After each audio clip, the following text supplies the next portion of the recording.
Alright everybody, so now here we will see what stop words are and how we're gonna use that to do the cleaning. Okay, let's just first understand what stop words are. So you see these words, right? These are something which does not make much sense in understanding the power of the words, right? These are some kind of the helping words, right, which just help in framing the sentence, right? So these are the things which we need to remove out of it. But how do we do that? So for that we require two things: one, list of all these words, and then another one, list of all the words which we have in this sentence. Two things: list of all these stop words and then list of words available in this sentence. If you see, this is one complete sentence. We need to split this into multiple parts first. So let's just first start with having these stop words. For that we require to import certain dependency which I have over here. These all are the dependencies which we would require. So I'll just take it from here, and these are done. And then I need to create the list of stop words. I will just create a list of stop words right over here. So let's just say stop words dot words, and then like English, each of the languages has their own stop words. So here we're going to specify that we only require the stop words from English. Alright, so here is the list of all those stop words. We're going to put that into a variable. Let's call it stop words. Alright, so here I would have that list. I will just print stop words. So like you can see here, we got the list of the stop words. Next thing which we're going to do is we're going to break this sentence into multiple parts. All right, so let me just show it to you. For example, here I have the list of stop words. Sorry, let me just print this so that it will be small to see. It will be easily visible. Now the next thing which we need to do is split this tweet.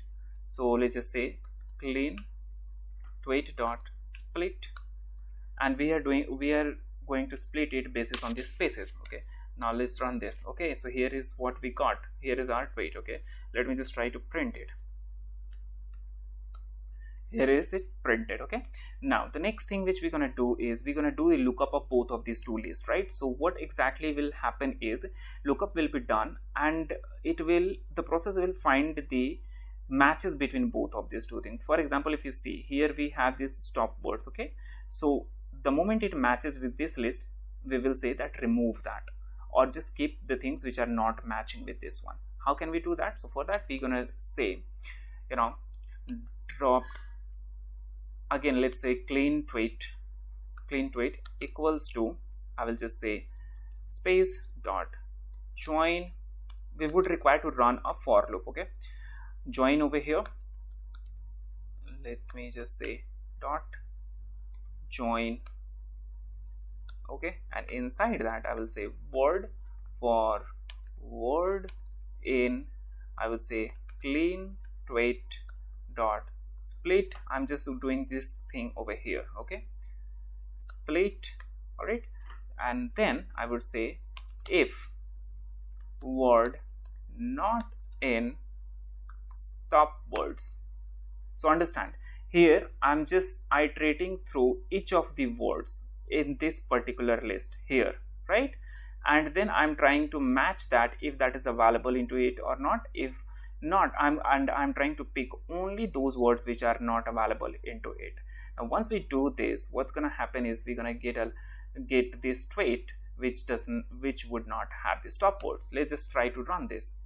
Ooh, it gone, right? So it is executed. Like you can see, great, and it directly comes to today. So focus on this over here. If you see over here, it says great to be with and today. Okay, so between great and today we have these 4 stop words. All of those are removed. All right, so it seems like working. So what I'm going to do is I'm going to create a function basis on all these, and I will apply that on the data frame. So let's just create a function. Let's call it def tweet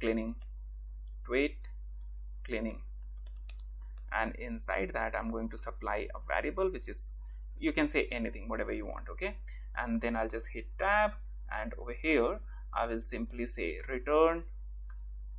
Okay, oops, sorry, return, and this is it. Okay, so this function will be created.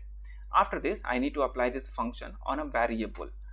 which we already have in our data frame, and create a new variable. Here we have the tweets variable. On that I will just apply it. Okay, so let's just say df inside that, let's say cleaned tweets equals to df tweets dot apply, and inside that let's just put this function which is called tweet cleaning. So I will just put this, and then I will try to print the top 5 rows. Ooh, it is over here. So let's focus on this. Like you can see, all the @ words, all these hashtags and stop words are gone.